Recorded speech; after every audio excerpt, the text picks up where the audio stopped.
Hello students, welcome back.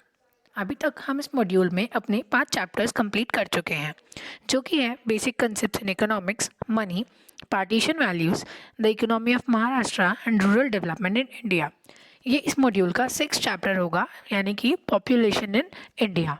ठीक है, देखते हैं, स्टार्ट करते हैं। Introduction. India is a developing country.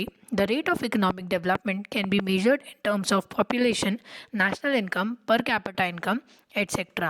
मतलब इंडिया क्या है, डेवलपिंग कंट्री है, और रेट ऑफ डेवलपमेंट कैसे मेजर किया जाता है, in terms of population, national income और पर कैपिटा इनकम। ठीक है, पॉपुलेशन होता क्या है?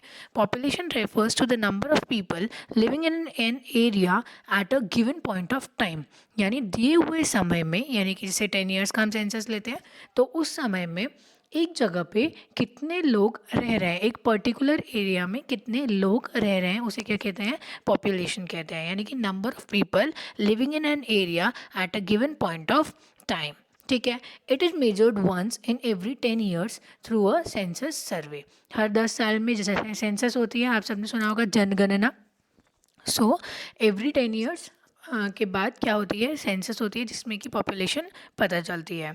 तो 2011 के अकॉर्डिंग इंडिया की पॉपुलेशन कितनी थी, 121.02 करोड़, यानी कि इंडिया पूरे वर्ल्ड में सेकंड नंबर पे है। सबसे ज़्यादा पॉपुलेशन किसकी है, चाइना की है, और उसके बाद India.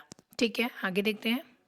India has 17.5% of world's population, but it occupies only 2.4% of the world's land area.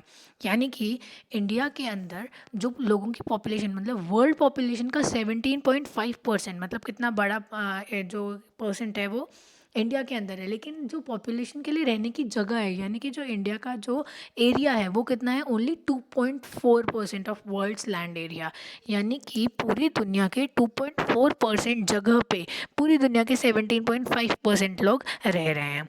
ठीक है, आगे क्या है, population statistics are compiled and published by the office of the registrar general and census commissioner of India. ठीक है, population statistics कौन publish करता है, registrar general and census commissioner of India. और एक और चीज़ यहाँ पे इंपॉर्टेंट है, on July 11 July 1987 world population crossed 500 crore. इस वजह से 11 जुलाई को क्या बोलते हैं, वर्ल्ड पॉपुलेशन डे, यानी कि 11 जुलाई 1987 को जो दुनिया की पॉपुलेशन थी वो 500 करोड़ तक पहुंच गई थी। इस वजह से उस दिन को वर्ल्ड पॉपुलेशन डे के नाम से जाना जाता है। ठीक है, फिर आगे चलते हैं, trends in population growth. India's population is very large in size, it is growing rapidly. Information regarding the size, structure and other characteristics of India's population is obtained through census survey। यानी कि India की जो population है वो बहुत ज़्यादा है और वो उसी तरीके से बढ़ती जा रही है। ठीक है, तो इन सब चीज़ों की इन्फॉर्मेशन कौन कलेक्ट करता है, यानी कि साइज, स्ट्रक्चर्स और बाकी कैरेक्टरिस्टिक्स कौन करता है, तो वो सेंसस सर्वे, मतलब किस चीज़ के थ्रू पता चलता है, सेंसस सर्वे, यानी कि जनगणना के थ्रू। अब यहाँ पे एक टेबल है, उस टेबल में दिया हुआ है 1911 से लेकर के अब तक का 2011 तक का एवरेज एनुअल ग्रोथ, यानी कि कितने परसेंटेज से इंक्रीज हो रहा है, मतलब कितने परसेंटेज ऑफ रेट से इंक्रीज हो रहा है। 1911 में कितना था, 25.2 करोड़ था। 1921 में कितना हुआ, 25.1 करोड़। यहाँ पे क्या हो रहा है, -0.03, यानी कि ग्रोथ रेट क्या है, नेगेटिव में चला गया है। वही देखते हैं 1931 में क्या था, 27.9, यानी कि फिर से बढ़ा, यानी कि 1% से। ठीक है, आगे क्या है, 1941 में 31.9, 1951 में 36.1, और ऐसे करते करते 2011 में कितना, 121.02 करोड़। ठीक है, तो यहाँ पे आप देख सकते हो, इसको देखने की ज़रूरत है। यहाँ पे जो रेट दिया हुआ है स्टार्टिंग में कैसा था, नेगेटिव था। ठीक है, नेगेटिव के बाद धीरे धीरे इंक्रीज होना शुरू हुआ, और एक पॉइंट फिर से आया कि उसने वापस नेगेटिव और वापस से कम होना शुरू कर दिया। ठीक है, अब उसके बारे में हम आगे पढ़ेंगे कि वो क्या है, थ्योरी ऑफ डेमोग्राफिक ट्रांजिशन में। ठीक है, आगे देखते हैं। अब ये इसके ऊपर थोड़ी सी स्टडी है, वो पढ़ लेते हैं। मार्जिनल डिक्लाइन इन पॉपुलेशन, 1911 से 1921 में क्या हुआ था, मार्जिनल डिक्लाइन यानी कमी। There was a marginal decline in population from 25.2 crores in 1911 to 25.1 crores in 1921, यानी कि क्या था, नेगेटिव ग्रोथ रेट था। लेकिन उसके रीजंस क्या थे? उसके रीजंस थे एपिडेमिक्स, जैसे कि इन्फ्लुएंजा, कोलेरा, प्लेग, मलेरिया। उस टाइम पे ये सारी बीमारियां क्या थी, बहुत ज़्यादा बढ़ रही थी या फिर बहुत ज़्यादा फैल रही थी, तो इस वजह से। और उस टाइम पे क्या, मेडिकल फैसिलिटीज़ भी ठीक ढंग से नहीं थी, तो उन लोगों का जो डेथ रेट था वो हाई था, और इस वजह से पॉपुलेशन क्या हो रही थी, डिक्रीज़ हो रही थी। ठीक है, उसके बाद नेक्स्ट पॉइंट है year of great divide. After 1921 there was a continuous increase in population. मतलब पहले क्या था, the decadal growth of population was negative during 1911 to 1921, यानी कि 10 साल का जो पॉपुलेशन रेट था वो नेगेटिव में था, यानी कि जो एनुअल रेट कैलकुलेट करते हैं वो। तो 1921 के बाद क्या हुआ, अचानक से there was a continuous increase in population, यानी कि जो पॉपुलेशन थी वो बढ़ती जा रही थी। तो इसी वजह से सेंसस कमिश्नर ऑफ इंडिया ने ईयर 1921 को क्या बोला है, ईयर ऑफ ग्रेट डिवाइड। उसके बाद है positive growth rate. Positive growth rate कब से कब तक था, 1931 से 1941 तक। India recorded an annual growth rate around 1 to 1.3% during this period. ठीक है, आगे देखते हैं इंक्रीज इन पॉपुलेशन। 1951 के बाद पॉपुलेशन इंक्रीज होना शुरू हुई। Between 1951 to 1971 population increased from 36.1 crores to 54.8 crores। ठीक है, तो क्या पता चलता है, this shows that after independence there was a tremendous rise in population, यानी कि इंडिपेंडेंस के बाद जो पॉपुलेशन थी वो बहुत ही ज़्यादा स्पीड से बढ़ रही थी। ठीक है, आगे है पॉपुलेशन एक्सप्लोजन। 1971 से 2001, during this period India experienced population explosion because during these 3 decades annual population growth rate was more than 2%। यहाँ पे पीछे टेबल में हमने देखा था कि कैसे इंक्रीज हो रहा था। यहाँ पे 1961 71 से आगे देखो 2.2 2.2 इस तरीके से, यानी कि जो एनुअल ग्रोथ रेट था वो 2% से ज़्यादा हो गया था। ठीक है, आगे देखते हैं slow down in population growth rate 2001 to 2011। There is an indication of slow down in growth rate of population from 1.9% in 2001 to 1.4% in 2011। ठीक है, पॉपुलेशन बढ़ रही है लेकिन जो ग्रोथ रेट है वो क्या हो रहा है, कम हो रहा है। आपने यहाँ पे पीछे टेबल में देखा होगा, यहाँ पे 2001 में पॉपुलेशन कितनी थी, 102.7 करोड़, और 2011 में कितनी हो गई, 121.02 करोड़। यानी कि पॉपुलेशन भले इंक्रीज हो रही है लेकिन जो एनुअल ग्रोथ रेट है वो क्या हो गया, डिक्लाइन हो गया, यानी कि 1.9 से 1.4। ठीक है, तो ये किस चीज़ की एक निशानी बोल सकते हो, किस चीज़ की, कि डेवलपिंग कंट्री धीरे धीरे डेवलप्ड होती जा रही है।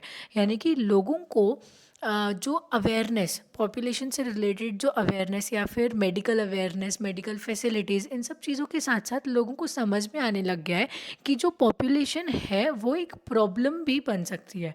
ठीक है, यानी कि जैसे कि गवर्नमेंट की स्कीम्स है या फिर अपने वैसे भी जो इंडिया की बहुत सारा पॉपुलेशन जो है वो बिलो पॉवर्टी लाइन है, तो इन सब चीज़ों को कंट्रोल करने के लिए धीरे धीरे जो अपनी डेवलपिंग कंट्री है वो डेवलपमेंट की तरफ, डेवलप्ड कंट्रीज़ की तरफ बढ़ रही है। उसी का एक सबसे अच्छा एग्जाम्पल ये है कि जो पॉपुलेशन ग्रोथ रेट है वो डिक्लाइन होता जा रहा है। जो एक्चुअली पूरी तरह से डेवलप्ड कंट्रीज़ होती है, या तो उनका पॉपुलेशन ग्रोथ रेट जो होता है वो स्टेबल हो चुका होता है, या फिर वो भी इसी तरीके से डिक्लाइन हो रहा होता है। ठीक है, क्यों, क्योंकि लोगों के अंदर अवेयरनेस पहुंच रही होती है, लोगों को हर एक चीज़ की इन्फॉर्मेशन मिल रही होती है कि क्या चीज़ सही है और क्या चीज़ गलत है। कुछ स्कीम्स, कुछ मेडिकल प्लान्स इस तरीके से होते हैं जिसकी वजह से लोग अपने पॉपुलेशंस को, यानी कि अपने देश के पॉपुलेशन को कंट्रोल कर सकते हैं। ठीक है, तो this shows that the average annual growth rate is decline. ठीक है, डिक्लाइनिंग। आगे है थ्योरीज ऑफ पॉपुलेशन ग्रोथ। सबसे पहले है Malthusian theory of population growth. Thomas Robert Malthus propounded this theory in his book An Essay on the Principle of Population in 1798। So Malthus ने अपनी book में इस थ्योरी को डिस्क्राइब किया था। ठीक है, according to Malthus population increase in geometric progression. GP आप सबको पता होगा, ज्योमेट्रिक प्रोग्रेशन यानी 2 4 8 16 32 64, यानी कि जो पॉपुलेशन है वो कैसे इंक्रीज हो रही है, ज्योमेट्रिक प्रोग्रेशन, यानी कि डबल डबल 2 4 8 लेकिन जो फूड सप्लाई है वो अरिथमेटिक प्रोग्रेशन यानी कि नॉर्मल सीरीज़ में चल रही है, 1 2 3 4 5 6 7 8 9 एट्सेट्रा। तो इसकी वजह से क्या हो रहा है, इम्बैलेंस हो रहा है पॉपुलेशन और फूड सप्लाई के बीच में। ठीक है, मीन्स जैसे जैसे पॉपुलेशन इंक्रीज होती जा रही है उनके लिए जो फूड सप्लाई है वो कहीं ना कहीं कम पड़ता जाएगा। ठीक है, तो माल्थ्यूसियन थ्योरी ऑफ पॉपुलेशन ग्रोथ यही एक्सप्लेन करती है कि जैसे जैसे पॉपुलेशन इंक्रीज होगा वैसे वैसे, क्योंकि पॉपुलेशन कैसे इंक्रीज हो रही है, पॉपुलेशन इंक्रीज हो रही है ज्योमेट्रिक प्रोग्रेशन में, यानी कि 2 4 8 16 32 64 यानी कि डबल होती जा रही है।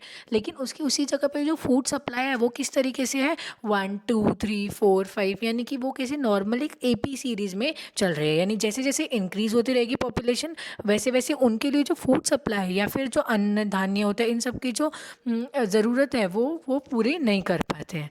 ठीक है, आगे देखते हैं some concepts related to population growth. सबसे पहला है birth rate. Birth rate means the number of births occurring per thousand of the living population during a year. It is also known as fertility rate. यानी कि per thousand of the living population, मतलब पर 1000 यानी 1000 में जितने births होते हैं उन्हें क्या कहते हैं, एक साल में बर्थ रेट बोलते हैं। ठीक है, इसे और क्या कहते हैं, फर्टिलिटी रेट बोलते हैं। नेक्स्ट है death rate. The number of deaths पर 1000 of the living population during a year is called death rate. याद रखने वाली चीज़ें क्या, इसमें ध्यान में रखने वाली चीज़ें, ड्यूरिंग अ ईयर यानी कि पर्टिकुलर पीरियड ऑफ टाइम, और पर 1000 यानी कि हर 1000 इंसान के पीछे जिस एक इंसान की डेथ होती है, और पूरे साल में ऐसे हर 1000 के पीछे कितने लोगों की डेथ होती है वो क्या है, डेथ रेट। और उस डेथ रेट को और क्या बोलते हैं, मोर्टैलिटी रेट। ठीक है, आगे है survival rate. The difference between the birth rate and death rate is known as survival rate. This shows the actual rate of population growth. यानी कि डेथ रेट और बर्थ रेट के बीच में जो डिफरेंस होता है उसे क्या कहा जाता है, सर्वाइवल रेट कहा जाता है। और यही क्या दिखाता है, actual rate of population growth. ठीक है, तो इसके बाद आने वाले लेक्चर में हम कुछ और नई चीज़ें सीखेंगे, जैसे कि theory of demographic transitions, stages of demographic transitions, population explosion in India, और जो आगे का चैप्टर है। और उसके बाद हम लोग इस चैप्टर की एक्सरसाइज भी वीडियो में ही कवर करेंगे। अगर ये सारी चीज़ें एक साथ ली जाए तो शायद समझने में आसान नहीं होगा, इस वजह से मैंने लेक्चर्स को 3 पार्ट में या फिर 2 पार्ट में डिवाइड करके बनाने का प्लान किया है।